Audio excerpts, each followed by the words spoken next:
नाज़रीन, मीरो खान वेझो ॻोठ महबूब लंजवाणी में घरनि खे बाहि लॻण सबबि अल्लाह तलह रख थी वियो। मुतासिर ॻोठाणनि पारां एहतजाज कंदे मुखालिफ़ धुर ते बाहि लॻाइण जा इल्ज़ाम लॻाया विया आहिनि। वधीक तफ़सील लाइ ॾिसूं था मुजाहिद सूमरो जी ही रिपोर्ट। घर बर सड़ियल आहिनि, असां होए करे बीही रहियासीं, छा कयूं बाबा।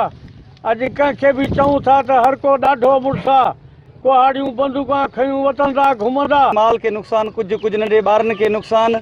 हिन महिल पुलिस एसएचओ कोन पुॻो आहे, हिन ताईं सिजावल हद वारी। मां माज़ूर माण्हू आहियां, रोज़गार कयां थो, अटो वठी थो अचां, इहो घर मानी पचायूं खायूं था।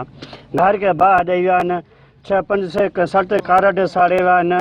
IG सिंध, DIG साहब, SP कंबर शहदाद कोट, असां सां इंसाफ़ कयो वञे।